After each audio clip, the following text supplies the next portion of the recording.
ओम सतनाम साखी। ओम श्री सतनाम साक्षिणे नमः।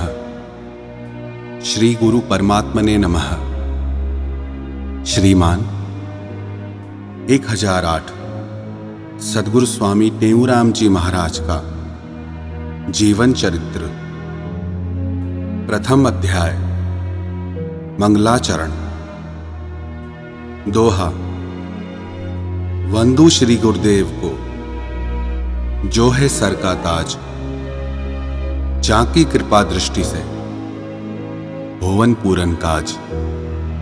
सत्पुरुषों एवं विरक्त महात्माओं की पवित्र जन्मभूमि सिंधु प्रदेश के हैदराबाद जिले में पवित्र सिंधु नदी के तट पर सुरम्य उद्यानों एवं सुहाने मैदानों के मध्य खंडू नामक एक गांव है। उसी गांव में विक्रम संवत 1944 सिंधी चंद्र आषाढ़ महीने की 4 तारीख तदनुसार आषाढ़ शुक्ल पक्ष षष्ठी तिथि 6 जुलाई 1887 शनिवार को प्रातः 5 बजे स्वामी टेऊराम जी का फूलवंशी क्षत्रिय कुल में भक्त चेलाराम के घर में जन्म हुआ। श्री स्वामी जी के पिता एवं दादा आसनदास जी ईश्वर के महान भक्त थे।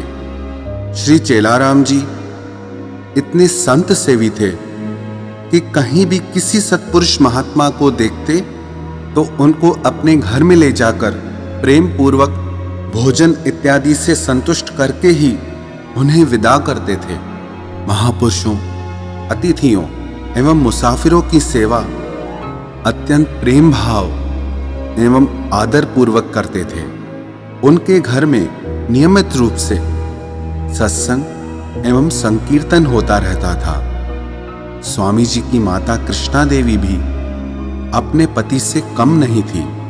एक बार ऋषिकेश हरिद्वार से एक संत मंडली सिंध प्रदेश का भ्रमण करती हुई खंडू में आ निकली।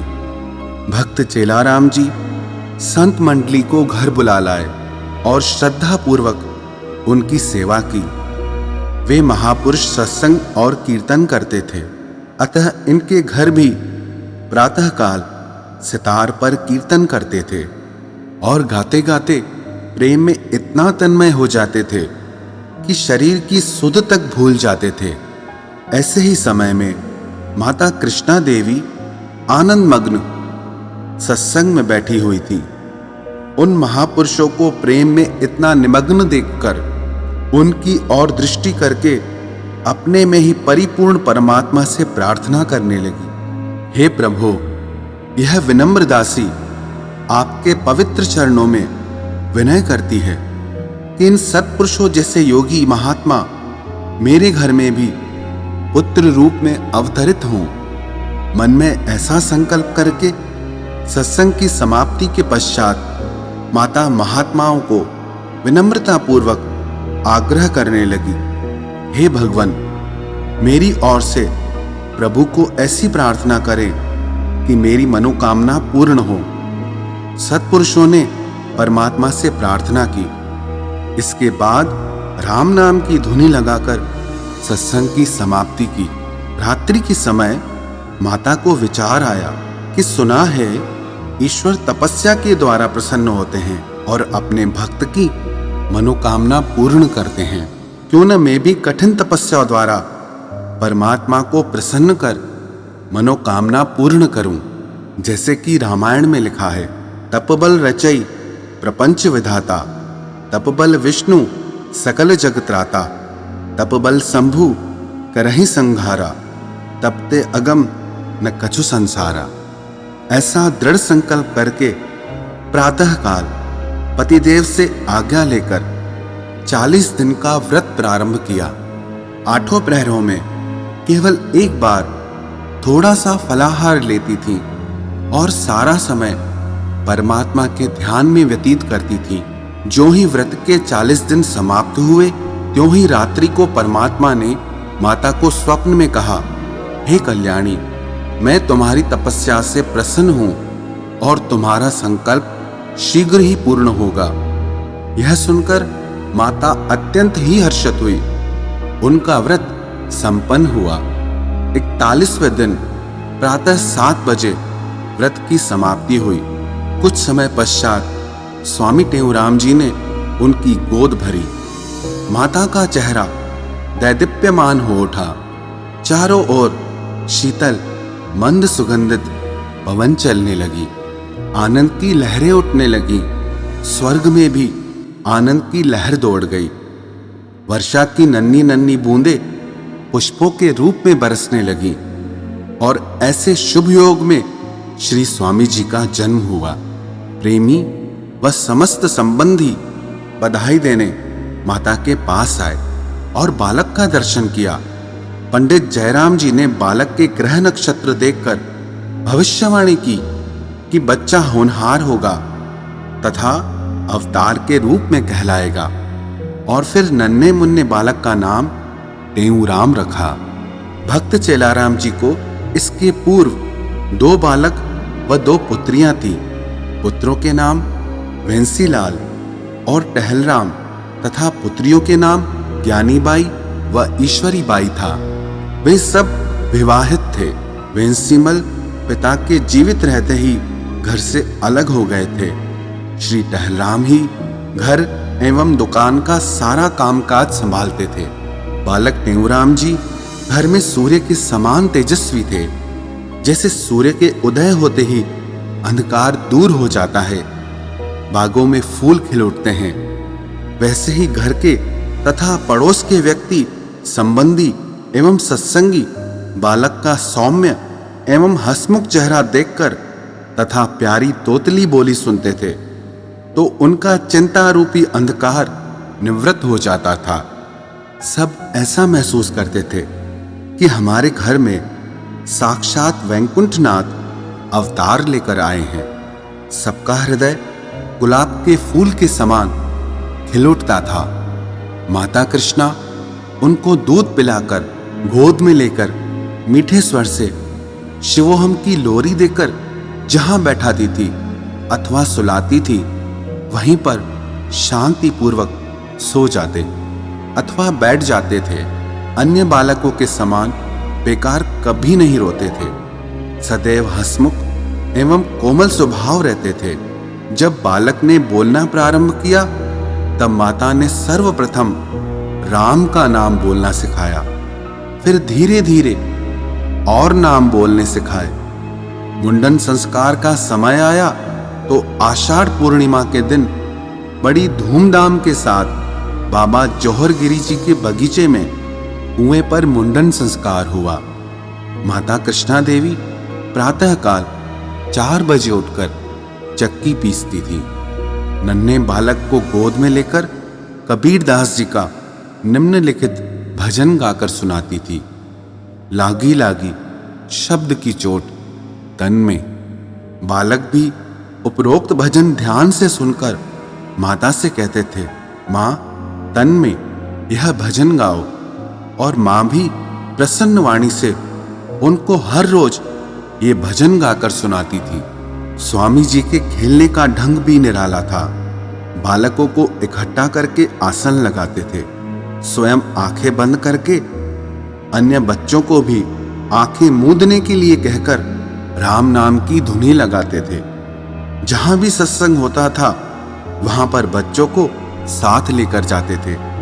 सभी बालकों को प्रेम की डोरी में ऐसा बांध रखा था कि प्रतिदिन नींद से उठते ही सब बच्चे उनके पास आ जाते थे। दिन भर स्वामी जी के साथ ही रहते थे। दिन में सिर्फ एक बार भोजन करने घर जाया करते थे। इस प्रकार स्वामी जी 8-9 वर्ष की आयु में आए तो एक दिन सब बच्चों ने कहा, क्यों न आज नदी के किनारे चलकर खेलें। इसके बाद सब बच्चे मिलकर सिंधु नदी के किनारे पहुंचे। वहां पर सब बालकों से कहने लगे, यहां पर सब अपना अपना घर बनाए। इस पर जितने भी 15-16 बच्चे आए हुए थे उन सब ने मिलकर वृक्षों की डालियां तोड़ी और डालियां जमीन में गाड़कर ऊपर से पत्ते आदि ढककर छोटा सा घर बनाया। स्वामी जी ने भी इसी प्रकार अपना घर बनाया। फिर सबसे कहने लगे कि प्रत्येक बालक अपने अपने घर में आसन लगाकर आंखें मूंदकर राम नाम का जप करे। इतना सुनकर सबने आसन लगाया, आंखें बंद कर भगवान का ध्यान करने लगे। करीब आधे घंटे के पश्चात गुरु महाराज ने सब बच्चों को अपने घर के पास बुलाकर कहा कि नदी में नहाने के पश्चात घर चलेंगे। रीजू नामक एक बालक कहने लगा कि कपड़े उतार कर रखें और कोई ले जाए तो। तब स्वामी जी कहने लगे, पहले आप नहा लें, मैं कपड़ों की देखभाल करूंगा और उसके बाद नहाऊंगा। सब बच्चे कपड़े उतारकर स्वामी जी को देखकर नहाने के लिए चले गए। एक खिल्लू नामक बच्चा बड़ा चंचल स्वभाव का था। वो नहाते हुए कुछ दूर गहरे पानी में चला गया और डूबने लगा। यह देखकर सब बच्चे चिल्लाने लगे। बच्चों का शोर सुनकर स्वामी जी वहां आ पहुंचे। उनके चिल्लाने का कारण पूछने लगे। तब हाथों के इशारों से बालकों ने कहा कि खिल्लू डूब गया। तब स्वामी जी ने कहा कि चिल्लाओ मत, मैं उसे अभी निकाल कर लाता हूं।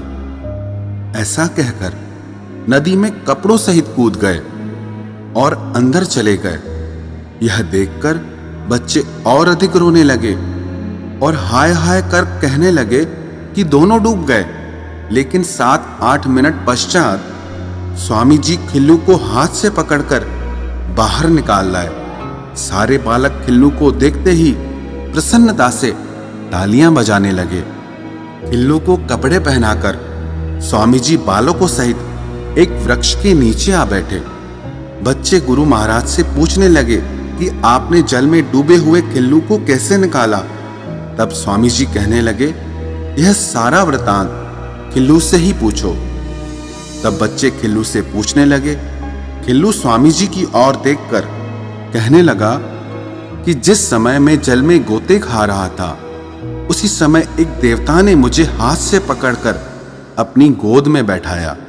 इतने में स्वामी जी भी वहां आ पहुंचे।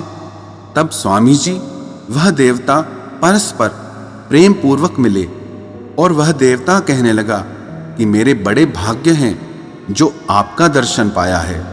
इस वक्त में मैं आपकी क्या सेवा करूं? हमारी तरफ से यही आपसे कहना है कि जब भी कोई कार्य हो तो हमें याद करके सेवा का अवसर प्रदान करे। तब स्वामी जी उस देवता से कहने लगे कि मैं भी आपको देखकर बड़ा प्रसन्न हूं, क्योंकि बहुत समय पश्चात आपसे मिलाप हुआ है। इतना सुनकर वह देवता स्वामी जी से मिलकर अंतर ध्यान हो गया। इसके बाद स्वामी जी मुझे हाथ से पकड़कर बाहर निकाल लाए। अब बालक पूछने लगे, स्वामी जी वह देवता कौन था?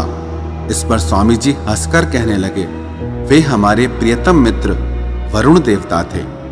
खिल्लू व अन्य बालकों ने घर जाकर अपने माता पिता को यह बात बताई, जिसे सुनकर सब बड़े आश्चर्य में पड़ गए। इस प्रकार स्वामी जी कभी उद्यानों में, कभी नदी के किनारे, कभी नहर तट पर बालकों के साथ आकर राम नाम की धुनी लगाते थे एवं बालकों से पहेलियां कहकर बूझने के लिए कहते थे। जो बालक पहेली बूझ लेता था उसे मिठाई देकर सब बालकों का मुखिया बना देते थे। एक दिन खेलते हुए जाकर मुखी झामराय जी के बाग में बैठे और सब बच्चों से कहने लगे कि आज एक नई पहेली बुझारत बनाकर लाया हूं। जो भी इसे बूझेगा उसे एक पाव पेड़े मिलेंगे। यह सुनकर सब बच्चे खुशी से तालियां बजाने लगे और सावधानी पूर्वक बैठकर स्वामी जी से कहने लगे, जल्दी से कहिए। गुरु महाराज ने यह पहेली बनाकर बच्चों को दी। अखर पखी रछरांद जाके नर डिठा तो। यह सुनकर बच्चे हल करने की कोशिश करने लगे। 1 घंटा दिमाग लगाने पर भी बच्चे पहेली न बुझा सके और स्वामी जी से कहने लगे, आप ही इसे बुझाइए। तब गुरु महाराज ने कहा अच्छा आधी में हल कर देता हूं, बाकी आधी पहेली को आप लोग बुझाइए। इसके बाद कहने लगे, अक्षरों के नामों में पक्षियों, बर्तनों, खेलों एवं मनुष्यों के नामों में इस पहेली का हल मिलेगा। इस पर सब बच्चे फिर नाम लेकर पहेली बूझने की कोशिश करने लगे। 1 घंटा फिर लग गया, लेकिन कुछ उत्तर न खोज पाए। तब स्वामी जी ने कहा कि अच्छा ध्यान से सुनिए। अक्षर गुरुमुखी, पक्षी हंस, बर्तन मटका, खेल ज्ञान और नाम में साधु। अर्थात गुरुमुख हंस मटके ज्ञान के कुछ साधु तुमने देखे? यह सुनकर बच्चे बहुत प्रसन्न हुए और एक बालक को पेड़े लेने के लिए बाजार भेजा गया, जिसने पाव भर पेड़े लाकर गुरु महाराज को दिए। स्वामी जी ने मंगन से कहा कि ये पेड़े बालकों में बांट दो, और उसने सबको पेड़े बांट दिए। पेड़े खाकर पानी पीने के पश्चात सब अपने अपने घर चले गए। इसके पश्चात पिता चेलाराम ने 8-9 वर्ष की आयु में पाठशाला में पढ़ने के लिए भेजा। पहले दिन अध्यापक ने स्वामी जी को पट्टी पर कुछ अक्षर लिख कर दिए और कहा, ये अक्षर याद करो। गुरु महाराज जी पट्टी लेकर एकांत स्थान में जाकर पट्टी अलग रखकर अपनी मौज में आकर भजन गाने लगे। भजन सुनकर पाठशाला के विद्यार्थी और अध्यापक इकट्ठे हो गए और भजन सुनने लगे। अध्यापक प्रेम में इतने तन्मय हो गए कि बच्चों को पढ़ाना ही भूल गए। दूसरे दिन भी अध्यापक ने पट्टी लिख कर दी और याद करने के लिए कहा। स्वामी जी ने पट्टी लेकर एकांत में जाकर कुछ लड़कों को बुलाकर पूछा कि आप लोगों ने क्या क्या पढ़ा है। उन्होंने जो कुछ पढ़ा था वो पढ़कर सुनाया। तब गुरु महाराज हंसकर कहने लगे, आप बहुत अच्छा पढ़े हैं, पर एक शब्द अभी तक नहीं सीखे हैं। इस पर विद्यार्थी पूछने लगे कि वो अक्षर कौन सा है। स्वामी जी ने निम्नलिखित भजन गाकर सुनाया। पढ़ो अखर सो हिकड़ो प्यारे, जहमा ही जिन सार थियो। बंगला माड़ियों बाग बगीचा, सारो ही संसार थियो। 84 लख जूणी जहमा, 84 लख जूणी जहमा, अद्भुत ही इसरार थियो। अखर इहो ता संत सुणाइन, जहमा जग इजहार थियो। कहे टेहूं ही आहे उहो, जंहिंजो चैन तरफ चिमकार थियो। भावार्थ, वही एक आदि अक्षर जीव को पढ़ना चाहिए जिससे यह संसार पैदा हुआ है, और इस परिपूर्ण परमात्मा से ही यह जगत उत्पन्न हुआ है। 84 लाख योनियां और आश्चर्यजनक यह प्रकृति पैदा हुई है। स्वामी जी ने कहा, यह वही अक्षर है जिसका चारों दिशाओं में चमत्कार दिखाई देता है। जब यह भजन गाने लगे तो फिर वही पहले दिन जैसा हाल हुआ। यह वार्ता सारे शहर में फैल गई कि 2-3 दिन से अध्यापक पाठशाला में बच्चों को पढ़ाते ही नहीं है। इस पर गांव के 3-4 आदमी सरपंच मुखी के साथ पाठशाला में आए और अध्यापकों से कहने लगे, ये बात उचित नहीं है कि सारा दिन पाठशाला में सत्संग होता रहे और बच्चों की पढ़ाई में बाधा बनी रहे। बच्चों को अच्छी तरह शिक्षा दी जाए तो ठीक है, वरना हम अफसरों को पत्र लिखकर अन्य अध्यापक बुलाएंगे। सरपंच की डांट फटकार सुनकर अध्यापकों ने कहा, आप कोई विचार न करें, आज से हम बच्चों को अच्छी तरह से पढ़ाएंगे। इस विश्वास पर सरपंच सहित सब व्यक्ति अपने अपने घर चले गए। तीसरे दिन भी अध्यापक ने स्वामी जी को पट्टी लिख कर दी। स्वामी जी पट्टी लेकर धीरे धीरे पाठशाला के दरवाजे से बाहर निकलकर बाबा ठाकुर गिरी जी के बाग में पहुंचे और आम के वृक्ष के नीचे बैठकर पट्टी घुटनों के नीचे रखकर आंखें बंद कर प्रभु के ध्यान में बैठ गए। किसी समय ईश्वर ध्यान में तो किसी समय भजन बनाकर गाने में समय व्यतीत किया। ऐसा करते करते दोपहर के 12 बज गए। फिर भी गुरु महाराज जी भोजन करने के लिए घर नहीं गए। दिन के 2 बज गए। फिर भी घर नहीं गए। घर के सभी व्यक्ति व माता कृष्णा देवी व्याकुल होने लगी। इसी आस में बैठे रहे कि बालक अभी लौट आएगा। ऐसा करते करते 5 बज गए। 5 बजे जब भक्त चेलाराम जी खेत से वापस आए तो माता कृष्णा देवी ने बताया कि बालक अभी तक घर नहीं आया है, आप पाठशाला जाकर समाचार लेकर आइए। भक्त चेलाराम जी यह बात सुनकर पाठशाला गए। उस समय विद्यार्थी सब चले गए थे। मास्टर जी भी जाने ही वाले थे। भक्त चेलाराम ने मास्टर से कहा कि क्या बात है, आज हमारा लड़का खाना खाने के लिए भी नहीं आया। यह सुनकर मास्टर ने कहा, भक्त जी, मैंने आपके लड़के को सुबह आते ही पट्टी लिख कर दी थी और बैठकर पढ़ने के लिए कहा था। बात का मुझे नहीं मालूम कि बालक कहाँ चला गया। मैंने ऐसा सोचा कि शायद घर गया होगा। ऐसा जवाब सुनकर भक्त जी बच्चे को ढूंढने के लिए चल पड़े। नदी किनारे बाग बगीचे ढूंढते ढूंढते सूर्यास्त होते समय बाबा ठाकुर गिरी जी के बाग में आकर पूछने लगे। तब एक प्रेमी ने उन्हें बतलाया कि आपका लड़का बाग के कोने में आम के वृक्ष के नीचे बैठा है। भक्त जी बात सुनकर बाग में उसी जगह गए जहां बालक बैठा था। पिता को देखकर बालक ने प्रणाम किया। भक्त जी बालक को हाथ से पकड़कर पूछने लगे, हे वत्स, पाठशाला छोड़कर यहाँ बाग में आकर क्यों बैठे हो और दिन के समय भोजन करने क्यों नहीं आए? मास्टर जी ने तुम्हें कुछ कहा है क्या? तब स्वामी जी नम्रता पूर्वक कहने लगे, बाबा, मुझे मास्टर ने पट्टी लिख कर दी और कहा कि शांति से बैठकर याद करो। पाठशाला में बहुत शोरगुल था, इसीलिए यहाँ एकांत में आकर बैठा हूँ। बाद में मुझे समय का कुछ ध्यान ही नहीं रहा।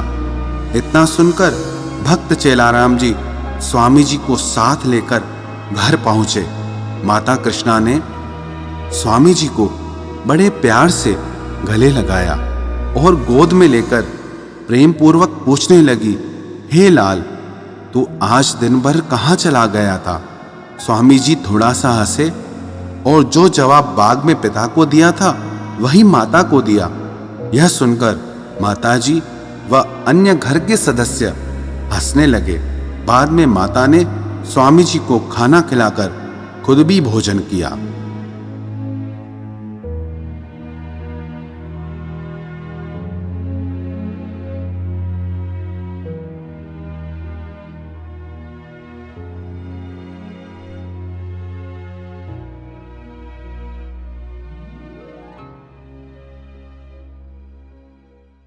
हरिहर ब्रह्म को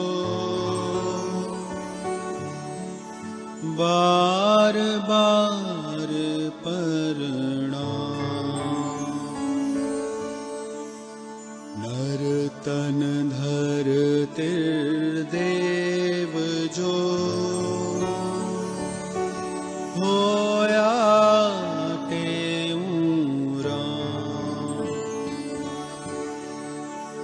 तप्त धरा मरुदेश में मेघ देत संदेश।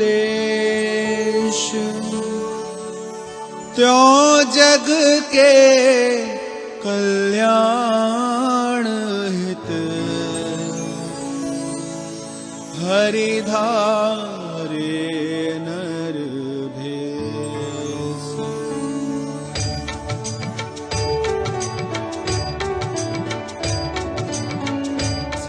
देश की महिमा भारी बार बार ऋग्वेद उचारी। सिंधु तीर पावन पर संगा बहती जहाँ ज्ञान की गंगा।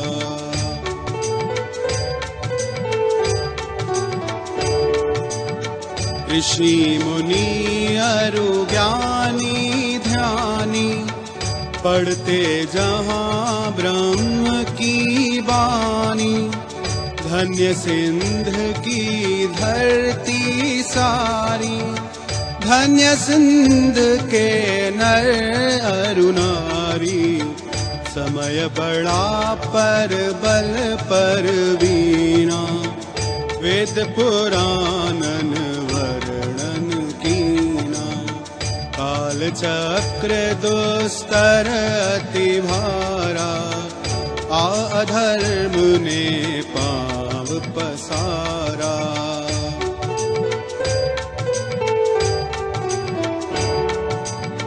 धर्म करम भूले नर नारी, पाप कर्म में विरति धारी।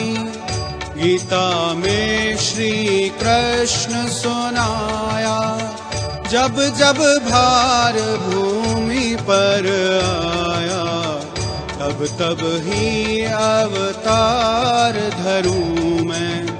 सत्य धर्म की विजय करूं मैं।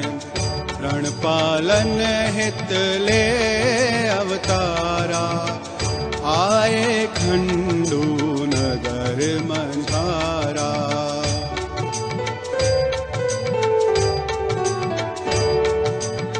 चेला राम के आंगन माही, खुशी भई सबके मन माही। कृष्णा माँ को दरस दिखाया, चतुर्भुजी निज रूप पसाया। शुक्ला तिथि षष्ठम आषाढ़े, प्रगट भये सब काज सवारे। शनिवार का दिवस सुहाना, शशि सम चमकत रूप जहाना।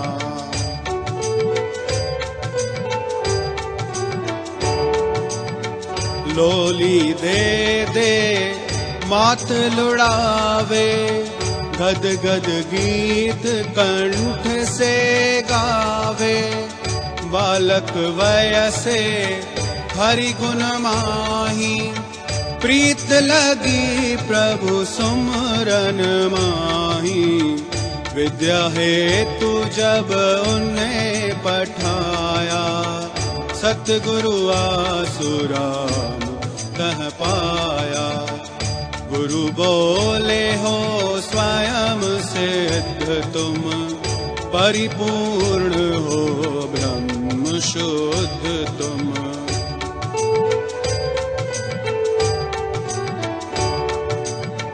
बैठ एकांत में ध्यान लगाया, सहज समाधि के सुख को पाया।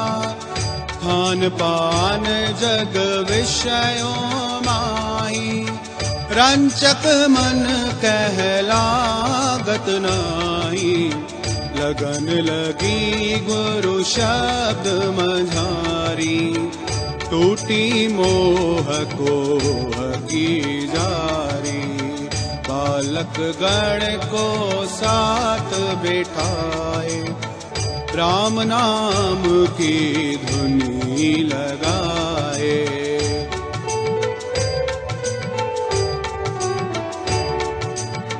एक दिन सिंधु नदी किनारे, बालक गए नहाने सारे।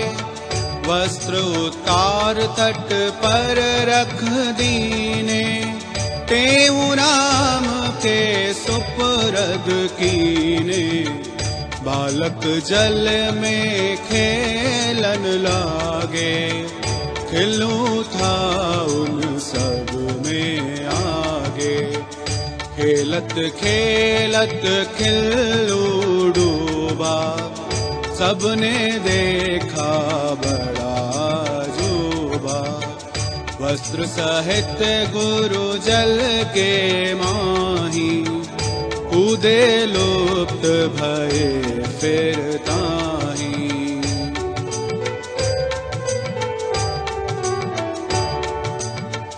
बालक भय से रोवन लागे, समाचार देवन कुछ भागे। शोकाकुल आए नर नारी, चमत्कार देखा एक भारी। खिल्लू अपनी गोद उठाए, सतगुरु जी तब बाहर आए। अद्भुत ऐसा देख नजारा, विस्मित भया नगर तब सारा।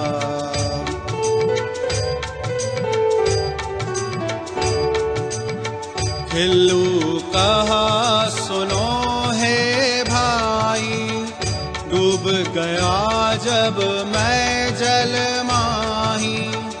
सुंदर देव वहां दो आए, पकड़ा मुझे वरुण डिगलाए। इतने में टेऊ राम पधारे, ताको देख प्रसन्न भय सारे। अभिवादन वरुण तब कीना, निज सम्मुख ही आसन दीना।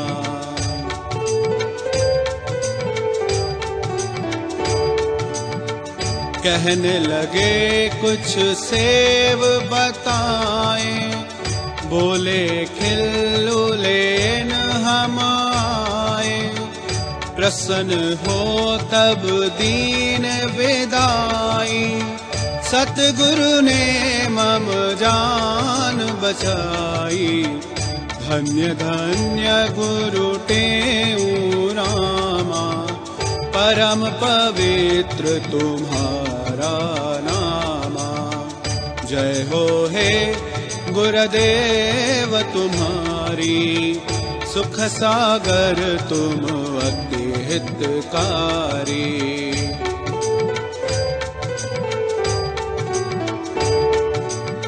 स्वर्ण आग संग मल जो त्यागहि, लेवत नाम पाप त्यों भागहि।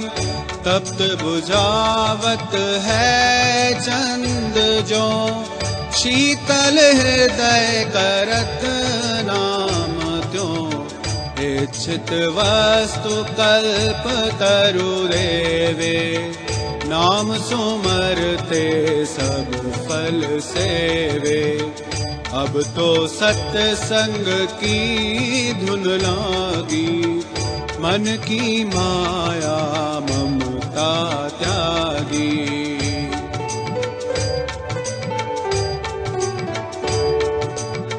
डंडा झांझ लिया एक तारा, बाजा तबला साज प्यारा। गली गली में धूम मचाई, कृष्ण जैसे रास रचाई।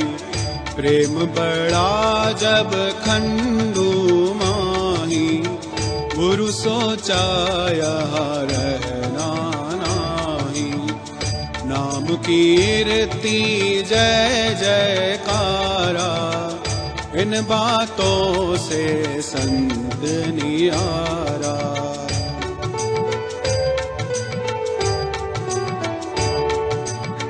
यह विचार कर बिना बताए, जंगल में कुछ दिवस बिताए। आसन वहाँ जमाया है स्थिर, हिंसक जंतु का था ना डर। खोज खोज प्रेमी वहाँ आए, लौट चले सबने समझाए। फिर आसन निश्चल मन ठाना, कहा भी फिर लौट न जाना।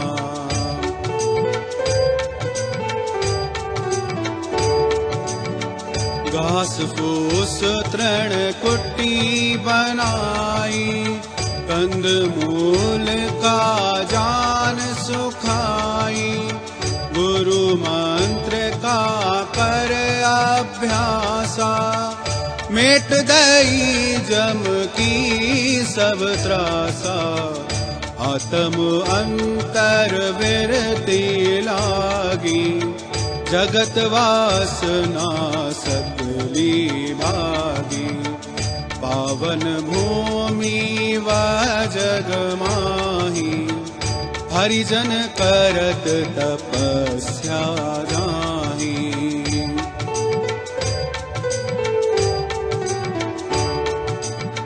इस भूमि की रज सिर लावत, गिरजा को कह शंभु सुनावत, तीरथ सम वह पूजन योगी, जह जनाम जपत है योगी, धन्य धन्य है सो अस्थाना, अमरापुर है उसका नामा, अमरापुर स्थान अमर है, दर्श करे सो फेर न मरहे।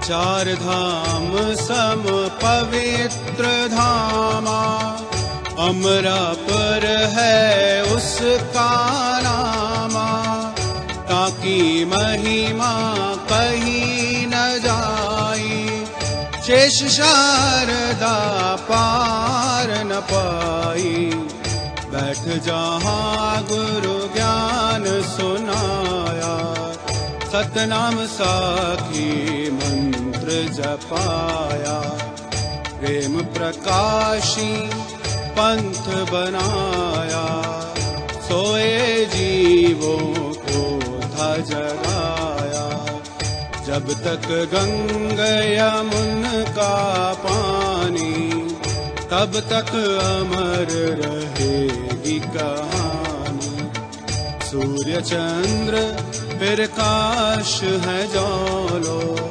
नाम प्रकट जग में तब तौलो, अमर देश से आगमन, अमर देश प्रस्थान, अमरापुर वाणी अमर, अमरापुर स्थान।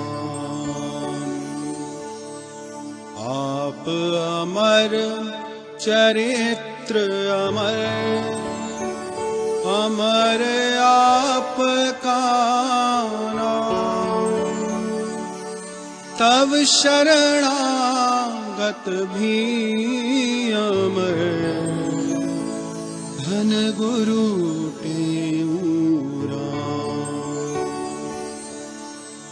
साधु संत सब पूज्य है, सबको है प्रणाम, श्वासों में पररम रहे, सतगुरु टेऊरा। चालीसा गुरुदेव की पढ़े सुने जन जो, श्रद्धा मन में जो